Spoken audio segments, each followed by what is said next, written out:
Video scroll చేసావు అనుకో మంచి డాబా స్పాట్ మిస్ అవుతావు, నీ ఇష్టం.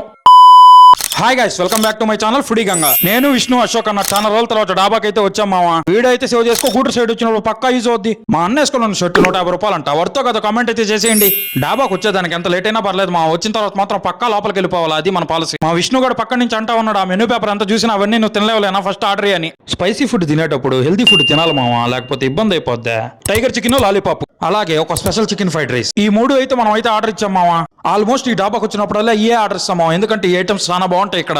మా విష్ణు గారు ఎక్కడికి వచ్చినా అంతే నిదానంగా తింటాడు. మనకు ఆత్రం ఆగదు కదా, నోరు కాల్చుకున్నాం. చెప్తానే ఉన్నాడు మా అశోక్ అన్న, రే నిదానంగా తినరా అని. మావా మనలో మన మాట, నేను కానీ నిదానంగా తిన్నాను అనుకో, అశోక్ అన్న పీస్ అయితే లాక్కొని తినేస్తాడు మావా. టేస్ట్ గురించి అయితే అస్సలు చెప్పలే, ఈ డాబాలో టేస్ట్ అయితే అద్దరిపోద్ది. టైగర్ చికెన్ అయితే ఈ రోజు నాకు నచ్చలేదు మావా, మా అన్నకైతే చాలా బాగా నచ్చింది మావా. ఇక్కడ సర్వ్ చేసే ప్రతి ఒక్క ఐటమ్ క్వాలిటీ పరంగా చాలా బాగుంటది, అదే విధంగా క్వాంటిటీ కూడా చాలా ఎక్కువ ఇస్తారు మావా. అలాగే ఈ డాబాలో ప్రైసెస్ కూడా చాలా నార్మల్ గా ఉంటాయి మావా. అన్ని చెప్తున్నావు, అడ్రస్ చూపురా నాయన అంటావా, నెక్స్ట్ అక్కడికే వస్తున్నా మావా. వెయిట్. ఇంకా అడ్రస్ విషయానికి వస్తే, గూడూరు నుంచి మనుబోలుకి వెళ్ళే హైవే రూట్ లో మనుబోలుకి 1/2 కిలోమీటర్ ముందే రైట్ సైడ్ లో ఈ డాబా అయితే అవైలబుల్ లో ఉంటది. సరే అయితే ఉంటా, నెక్స్ట్ వీడియోలో కలుద్దాం, ఓకేనా.